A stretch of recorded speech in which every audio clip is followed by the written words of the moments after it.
Alrighty, so what's up, guys? Welcome back to the Fight Day MMA show. I'm your host, Kalen Nero, with my main man here, Keenan Sonye. What's This up, is fellas? his first show now, so we're finally starting to get into that collaboration now.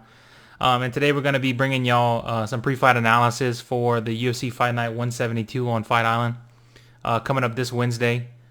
Nice little card we got here. Nothing too major. For this card, we're definitely going to stick mostly with the main card, and that'll be typically what we do for the smaller cards. We're going to try and do most of the. We're going to do every pay-per-view for sure, and we're going to do every like prelim, even early prelims of the main card for pay-per-views. But when it comes to the smaller cards, just the fight nights and stuff like that are every week, we're going to try and stick to just the main card. But this week we have a Lafayette boy fighting in the preliminary, guy named Aaron Phillips, owner of Head Kicks MMA and fitness out there in Lafayette, that's going to be fighting as well. So we're going to give him a little shout out, and we're going to cover his fight as well. That'll be the only prelim we cover this week. So yeah, Kanan, if you want to give him a little background on yourself, kind of give him a little bit about why you love MMA and kind of how you've been involved with the sport in your life and stuff like that, and that'll kind of give them more of a background to how you wanted to get involved. Well, I wrestled my whole life. I've been around wrestling my whole life, and I think it all started. I think my first fight was Brock Lesnar Carwin. We were in Texas on vacation. We were like, we need to go watch this. And that was my first card I ever watched, and I fell in love at that point. Continued watching it. Continued wrestling. Got into jiu-jitsu after wrestling ended. Started watching Daniel fight and Dustin fight, and it just went up from there. I watch almost every card now, and we talk about it on the regular. Yep. And that's just something that I'm into. I follow it deeply, and I'm interested in all things that are going on in the UFC world. It's stuff that interests me. It's stuff that I love to do. I love to talk about. Love to watch. It's something I just can't help but continue to fall in love with. Awesome, man. Awesome. So yeah, Kanan's a real good wrestler, guys. He's showed me up a few times, kind of humbled me quite a few times on the mat. Really showing me that my stand-up prowess doesn't mean much whenever we're grappling. So he's widened my eyes a little bit to that in the sport, and I appreciate him for that. So yeah, we got a bunch of new things coming, guys. We're trying to stay up to date with all of our social medias. Obviously, we're both relatively busy. Like I said, this is a passion project for us, so we're going to be trying to keep up with it as much as we can, and we're going to be posting as often as possible. Probably once a week. I mean, I know we had said once a month for the pay-per-views. We're going to try and post for every card.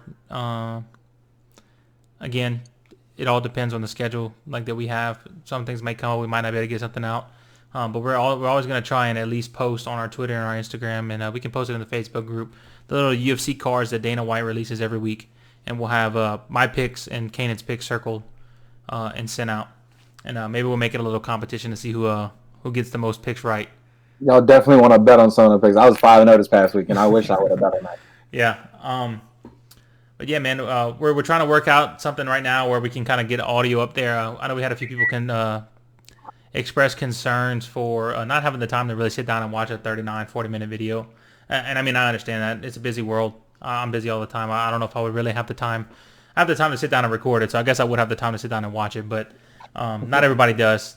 So we're going to try and figure something out to where we can have something posted up on Spotify, like a podcast, where people can tune in whenever they're on their way to work, or maybe they're at work and just are working out maybe and want to tune into the show, and it'll give them that opportunity as well. So yeah, guys, we're going to get into it right now. Yeah, so the first fight that we're going to get into is going to be the only fight we're going to be covering on the preliminary card, and it's going to be Jack Shore versus Aaron Phillips in the bantamweight division. And Kanan, I'm going to pass it on over to you, and I'm going to let you kind of give them your breakdown of the fight. Well, Jack Shore, I've looked at him. He's more of a jiu-jitsu guy. He's 12-0. He's young and upcoming. He hasn't lost a fight in his career, pro, amateur. This man just hasn't lost yet. It's definitely a sight to see right now, see how far he can go. Because you never know. He could be the next Khabib, could be the next John Jones. You never know.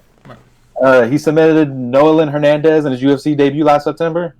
He's ended 11 of his 12 pro fights by TKO or submission. He's finished them.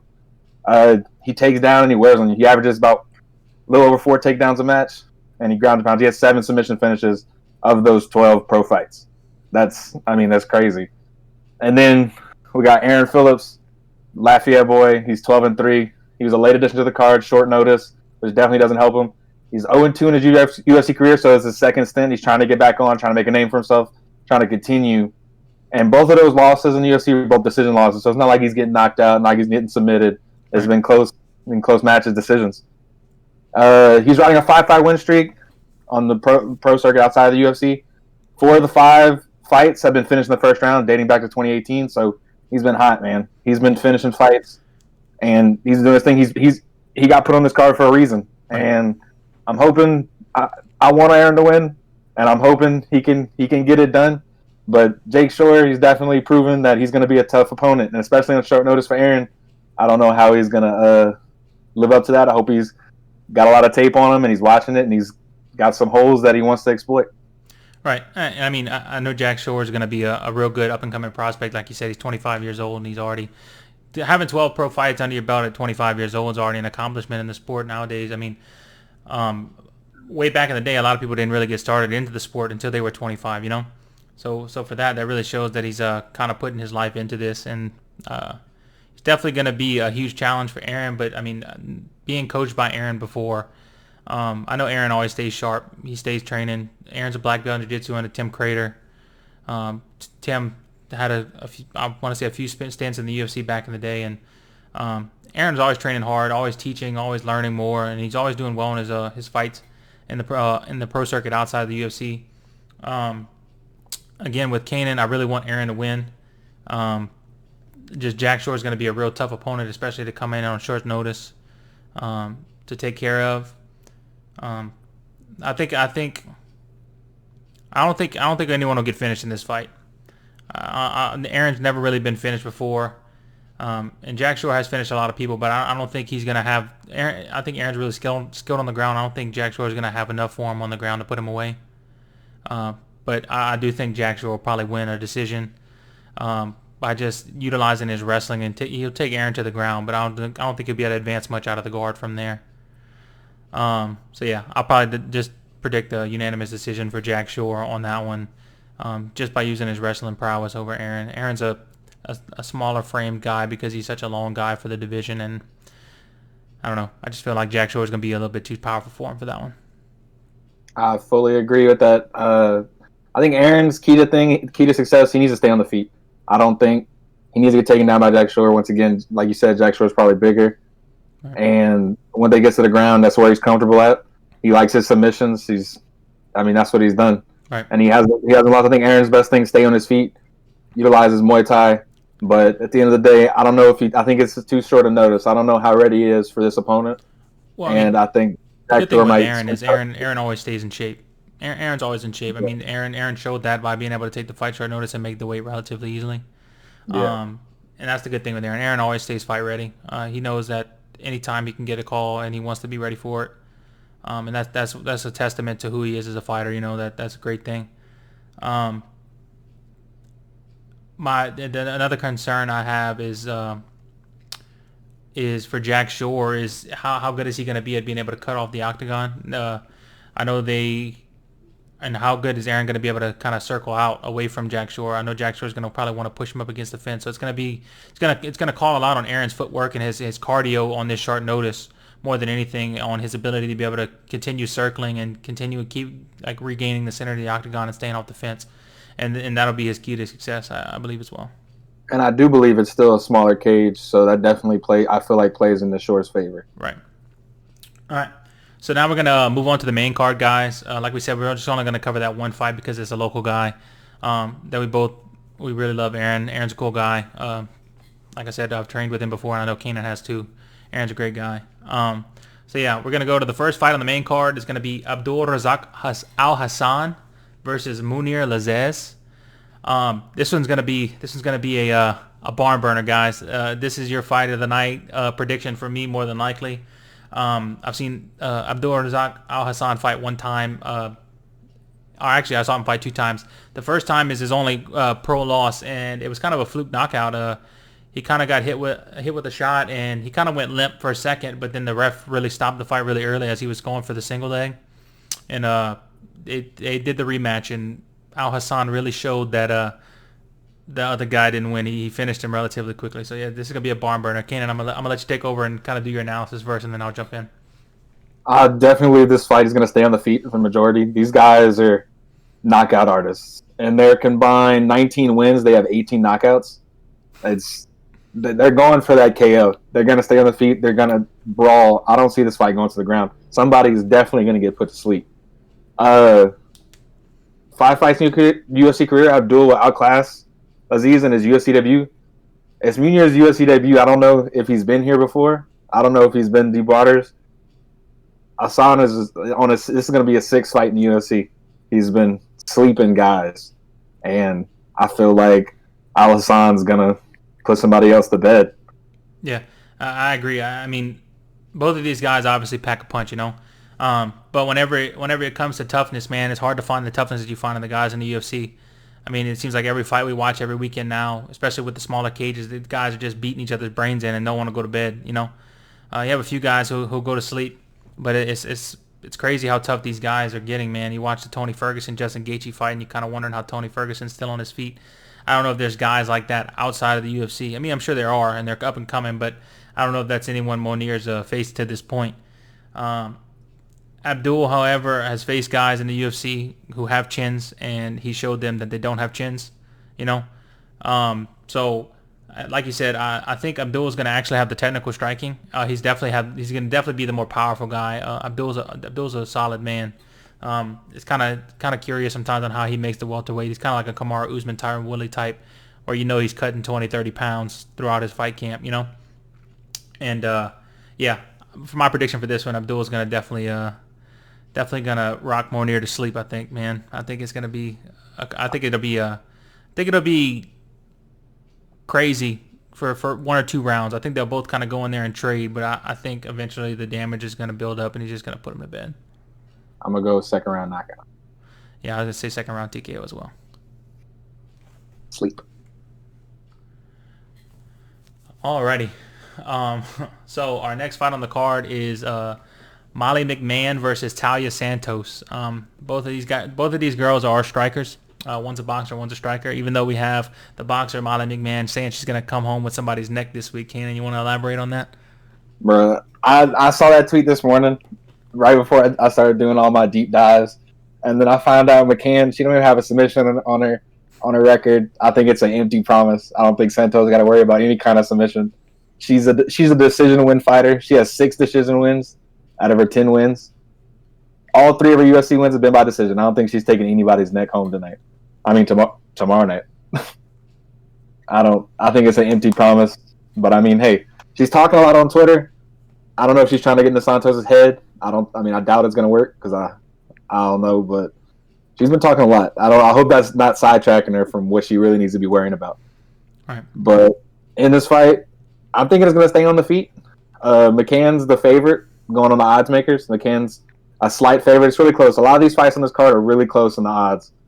And McCann's a favorite, but I think Santos lost her UFC debut in her last fight by a split decision, and she has knockout power. She's dropped several people. She's 15-1 in her pro career. 12 of those 15 wins have been finishes. She's submitted people. She's knocked people out. Right. And I think she's all around. I think she's going to bounce back, and I think she's going to take the win here. And I think it's going to be an upset. I mean, the odds are close. It's -120 to +110. It's close, but I think Santos is the underdog slightly, and I think she's gonna pull it out. Right. I always tend to lean whenever we have 2 people who are really close and really close in record and really close in rank, and I look and I see someone coming off of a split decision. I kind of tend to like that fighter a little bit in the decision just because I know those people are gonna have a fire under them to really try and take the judges out of the equation. Because whenever you lose a split decision, a lot of the times you feel like you've been robbed of your fight, you know. And a lot of times you see people who get the raw end of the deal on the split decisions. I mean, look back to last week with the Leonardo dos Santos fight and with the Muslim Salikov and the Max Holloway Volkanovski fight. Max feels like he wins that fight. A lot of people feel like Max won that fight. But I mean, it's up for debate. I think Talia Santos is going to come in though and tell Molly McMahon, try and come take my neck. If you get on the ground with me, I'll put you to sleep. or if you stay on the feet with me, I'll put you to sleep. Yeah, I agree with you where I think this fight's going to really stay on the feet most of the time. I think Molly McMahon doesn't understand what she's getting herself into. She's a decision fighter. She's very technical, but she's not much of a finisher. She doesn't.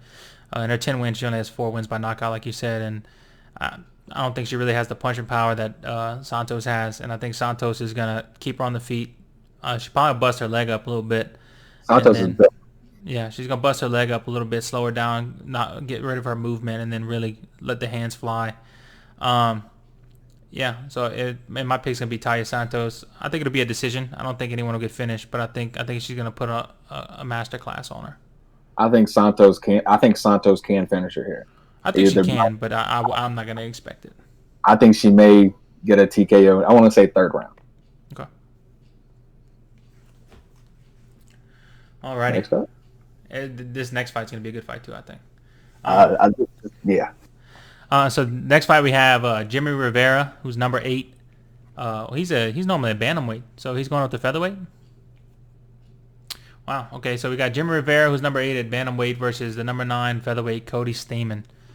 Yeah, man, this is going to be a good one. These guys are both very technical, very good strikers. Jimmy Rivera can be more of a wrestler at times, but he's showing some striking prowess, especially in his fight against Uriah Faber. He really showed that he can stand and bang. But yeah, man, this could be a good one. What you got? So I got Jimmy Rivera, man. He's lost 3 of his last 4 fights, but he hasn't had any easy tests. He's battle tested. He's 22-4, 6-3 in the UFC, and he's 1-3 in his last 4. But those 3 losses have been to Peter Yan, Aljamain Sterling, and Marlon Moraes, who are all top contenders in that 35-pound weight class. And I mean, he has ones over Dodson, Faber, and Munoz. He only has 1 finish in the UFC. In this fight, out of 11 UFC fights, victories for these 2 guys, they have 1 finish. So I expect this fight to be a decision. At the end of the day, I don't think there's going to be any finish here. I mean, but Jimmy Rivera, I think he's too battle tested. Cody Stamann's fought Aljamain Sterling, he got submitted. But I mean, Jimmy Rivera got knocked out for the first time in his career by Marlon Moraes in 33 seconds. So I expect to see a decision in this match. I expect to see a lot of ground game this match. I really do. Stamann comes in with a little over 3 takedowns on average, and I want to say Rivera has a 95% takedown defense. So I mean. Yeah, and that's the thing. Whenever you have 2 wrestlers, man, everyone's saying, "Oh, we're gonna get a good grappling exposition here," and then we end up with a Kamaru Usman, Colby Covington fight where we have 2 guys who are wrestlers just punching each other in the face for 25 minutes. So let's hope we get that for 15 minutes for this time. Yeah, I think Cody Stamann's gonna come in and try and put some pressure on Jimmy Rivera, and Jimmy Rivera is known to actually kind of crack under that pressure, especially if he's moving off the back foot. Jimmy Rivera likes to be the guy that's up in your face. He definitely likes to be the forward pushing fighter. So it's all gonna be about who can make who take the first step backwards, in my opinion, for this fight. And I think Cody Stamann's gonna be able to do that to Jimmy Rivera, but I think Jimmy Rivera is gonna have too much. Jimmy Rivera, he does have some punching power. I know he only has 1 finish in his 6 UFC wins, but he does hurt a lot of people, you know. And then he kind of just puts a pressure on the people, you know. And from there, man, like I said, I think Jimmy's going to be able to stop Cody's advancements and really put his own pressure on him. I don't think either guy goes away, though, you know. So if I had to pick for this fight, I am going to pick Jimmy Rivera to win as well. I think he's coming off. I know he's coming off those 3 losses, but I mean, you look, he's coming off 1 to the champion, 1 who people argue could be the champion. If he'd have fought instead of Aldo, if they'd put Aljo in there instead, and then Marlon Moraes, who slept Aljo in 33 seconds as well, or something like that too, with a head kick. So I mean, he's coming off some hard losses, but I think he's going to be motivated to where to really put a stamp on Cody Stamann to where he can start making his claim back for a higher ranking in that bantamweight division. Rivera comes in with a 4.5-inch reach advantage as well, so I think he'll be able to keep the distance with that reach. And I do think the fight could come down to who gets the takedowns, who gets the positioning, who gets the control, who's backing up. I think it's going to be a really close decision in this fight. Right. I would agree with you. But I got Jimmy Rivera. See, I'm wondering why this fight's the co-main event, but that's just my question. Yeah, this fight is, I don't know. I think they should be flipped. Right. All right, so the next fight we have is Tim Elliott versus Ryan Benoit. I hope that's how he pronounces it. I'm from Louisiana. That's how we pronounce him down here. So we're going to say Ryan Benoit. But yeah, man, we got a BJJ guy versus a Muay Thai guy here, man. And the records really don't stand out to me. They're fighting for their careers, man. These dudes are both. Elliott is 4-9 in the UFC, and Benoit is 3-4. They're both these dudes. Elliott is 0-3 in his last 3 fights. He's 0-2 in 2020. I think with a loss here, I don't know if his UFC career is still a thing if he loses this fight. Right. I mean, I get they're trying to shed light on the flyweight division, but why? Like next weekend we have the main event. That's a flyweight title fight between Benavidez and Figueiredo. Why are we thrusting these two guys into the co-main event? I'm not trying to be a hater. Everybody be like, "Oh, you're hating, player hating." I'm not trying to be a player hater, man. But we have a good bantamweight fight right before this one that could be in the co-main event instead of having two experienced guys, but one who's ranked 11th in a very slim division and one who's not even ranked in that division. But maybe they're trying to shed light on one of them. Who knows? But odds for the fight are close. Tim Elliott's I know Tim Elliott's a good jiu-jitsu guy, and I don't know how good Ryan Benoit is on the ground. I really don't know too much about these two guys. I'm not going to sit here and lie to y'all. But I think Tim Elliott is going to just try and get him to the ground and try and choke him out. I mean, that's his best bet of winning. From what I know of Tim Elliott, he's not the best on his feet. If Ryan Benoit can do kind of like what we want Aaron to do against Jack Shore, if he can circle, kind of stay off the cage, and really use his hands to kind of keep Tim Elliott off of him, then he'll have some success. But I'm gonna pick Tim Elliott here simply because he has more experience in the UFC, and just because I feel like he's kind of, this is his second stint in the UFC. I know he's 0-3 in his last 3 and 0-2 in 2020. He's going to be really trying hard to get this win tonight or tomorrow night in order to stay alive in the UFC. I think Tim Elliott is definitely going to win as well. He has the more experience. I even recognize that he fought Mighty Mouse. I want to say in 2016 for the title. I guess when they were just giving Mighty Mouse everybody in the division because he was wiping it out. So he definitely has the experience. Benoit shouldn't be played with though. If they stay on the feet, Benoit has a legit chance. 9 of his 10 wins have been finishes. 8 of them by KO and TKO. So 8 of his 10 wins are by knockout. He has a power to put somebody to sleep at any moment, and I don't think Elliott should stay on the feet with that. Right. I don't think he will either. Like I said, I think he'll advance. Now, if Ryan Benoit can use really good footwork and kind of keep himself off the cage, he'll be fine. That's definitely his key to victory is to stay out the cage, hit him from range. And I think Tim's going to be relentless coming in for the takedown, really try and get him to the ground, and if he can do so, then it'll be his world, and he'll get the win that he really needs to stay alive in his second stint in the UFC. I think, like you said, I think both of these guys are fighting for their spot in the UFC. I think either one of these guys are at the potential of being cut after this one if they don't get it done. I want to say a key to victory for both guys. Elliott's is takedowns are your best friend, man. Get him down on the ground. That's where you're at. This is a Muay Thai guy. And then Benoit, I hope you practice your takedown defense because hips, baby, hips. That's what you're gonna need. But I got Tim Elliott winning this fight. Yeah, here's the one where me and Kanan are gonna disagree. But it's okay. Disagree. So we're at the main event now, guys. We got our boy from Boston, Calvin Kattar, and then we got our Dan Dynamite Ige. I believe Dan's from Hawaii as well. So we got two guys who are very up and coming in the featherweight division and looking to be prominent contenders, especially if Ige can get a win. Ige will be thrust definitely into the spotlight because Kattar's been on a roll, man. It's number 6 versus number 10. That's the rankings right there for if Ige can win that fight. Right. So yeah, man, give me your thoughts. So I mean, Calvin Kattar comes in with a 21-4. Got 13 finishes of the 21. He's 5-2 in the UFC. 4 of those 5 wins have been finishes. He got knockout wins over Jeremy Stevens, Ricardo Lamas, and Shane Burgos. And he got a decision loss to Zabit. Zabit's a dog, so I mean, I completely get that. Yeah. Danny Ige 14-2. He's 6-1 in the UFC. He's one of those guys who came off of Dana White's Contender Series. He proved that he needs to be here, and he's making his impact. That's what he's been I mean, he didn't get it right away. He won a contender series, and it took him a little while to get a contract, but he's been making the most of it. He lost his debut, and he's been 6-0 since then. He's 6-1 UFC, 2 by finish. He has a split decision over Edson Barboza. Dan Ige is the underdog here. I mean, makes sense. He's a number 10 versus number 6. Dan Ige hasn't been finished in his pro career. Calvin Kattar's been submitted once. Something that I found was like a point of emphasis. Kattar's 2 UFC losses have been come by high volume wrestling and jiu-jitsu guys that want to bring you to the ground and score points and win rounds. The 2 guys he's lost to is Zabit and Renato Carneiro, I want to say his name is. And those are his 2 losses. Both those guys are wrestling submission guys. It's Brazilian, man. It's Hanato. Bruh, I don't know how to say his name. But I'm gonna go with that wild Louisiana guess. Yeah.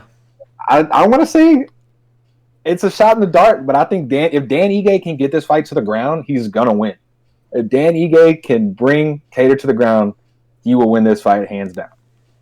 Because that's Kattar's 2 losses. 2 decision losses have been to wrestlers and jiu-jitsu guys who bring you to the ground. They're gonna try to tap you out, and they're gonna hold you there and beat you up. So if Kattar can have some takedown offense, he'll win. But if Dan Ige can take him down, he'll win. Those are the keys to victory, and I think Dan Ige could do it. He's on a roll, man. 6-1. He's 6 in a row. Right. I think that he can win it wrong. I think Dan Ige will definitely win a decision. If there's a finish, I think Kattar will be the finisher. But if Dan Ige will win the decision, I believe. Yeah. Well, here's why you're wrong. No, I'm kidding. So yeah, man. I think both of these guys are really talented, and like I said, both of these guys are up and coming. But man, Kattar's special, man, and just like Zabit's special. I think if they ran it back, I think it'd still be the same result as Zabit winning. But Kattar's definitely going to be a good contender for a long time in the 145-pound division. First fight I ever got to watch of Kattar was back at UFC 220, whenever it was Miocic versus Ngannou, Cormier versus Ozdemir. And he flatlined Shane Burgos with an uppercut in the 3rd round and really showed that he had good cardio and that he can keep the punching power throughout the fight. With that being said, Dan Ige is the same way. Dan Ige can really keep up the pace. He did it against Edson Barboza. He went 5 rounds with Edson Barboza. Got the split decision win. A lot of people thought Edson Barboza won that fight. But again, that's all up to the judges. It's not up to us. For me, I feel that Kattar's got really good footwork, man. He's a really, really good boxer. Dan Ige has some power in his hands too, and he's a real good boxer too. But I feel like Kattar's footwork is going to be too good for Ige to try and really get on the inside with him. And Kattar's 4 inches taller. I know he only has a 1-inch reach advantage, but whenever you're that much taller, you have the leg reach advantage by a little bit. Ige got that 1-inch. Ige has a 1-inch reach advantage. Okay, but I know Kattar's 4 inches taller. So whenever we take that into consideration, you got to think about the leg reach. He'll be able to use his legs to really push him off, try to keep him away from him, trying to keep Ige outside at a striking range to where Ige can't get in on his legs. If he can do that and keep moving and really have really good footwork, then I think Kattar's going to take it. If Ige can get inside on Kattar, if maybe bust his legs up a little bit, kind of hurt his movement, really get inside of the kicking range and get inside with his hands, he has a lot of power. I think he could potentially put. I don't know if he put Kattar out. I don't think Kattar's ever been finished. He got submitted once. Yeah, he got submitted once. So I don't think he's ever really been knocked out. Could it happen? I'm sure. But I don't think he'll be able to knock him out. But he could get him to the ground and potentially win. My prediction, though, is that Kattar's just going to outclass him with the footwork. Ige is good, but Ige is still relatively not young in the UFC. I mean, he's going into his 8th fight. But I feel that that Ige just won't have what it takes footwork-wise to keep up with Kattar. I think Kattar's going to dance around him all night, really just put the hands on him. And I think Ige's mentality and ego is going to keep him from wanting to take him to the ground. I mean, that's something we got to consider, too. It's a mental thing. I don't think Ige is going to want to wrestle him. I think Ige is going to want to knock him out just to prove his point even more why Dana White should have gave him his contract earlier, Now, if Ige does that, then I got Kattar all day. Right. And I think that's going to be the case. I think Ige is going to kind of get in his own head and really try and stand with Kattar and show that he's a dominant striker, too. And I think Kattar's going to just outclass him on the feet. See, if I knew that it was his intention, then yeah, Kattar's gonna win if they stand on the feet. Right. If they stand on the feet, Kattar got it all day, no doubt. And I mean, hey guys, we could be completely wrong. We could be, and that's the great thing about the sport. MMA math never works. We can sit here and be like, oh, okay, Kattar Cater beat Jeremy Stevens, and I mean, this didn't happen, but we could say Jeremy Stevens beat Dan Ige. And it'll be like, oh, then Cater definitely beats Dan Ige, and then Dan Ige can go out and finish Cater in the first round. That's the beautiful thing about martial arts. You never know. MMA math doesn't add up. You're like, oh, well, the Saints beat the Vikings, which, I mean, they haven't in a couple of years, but the Saints beat the Vikings, and the Vikings beat so-and-so, so the Saints should beat them, right? Just like in football. It doesn't always work out that way. It's all about matchups, guys. The better man coming in that day, man. Whoever wants it more usually is a guy who pushes themselves and does what the other guy's not doing. Right. That's something I learned in wrestling, man. You put yourself, you do what people aren't doing, you do what your opponent's not doing, and you put yourself in a position to succeed. Yep. Yeah, man. So yeah, guys, like we said earlier, we're gonna be trying to work on potentially getting an audio version of these podcasts uploaded onto Spotify. We really need to figure out how to do that.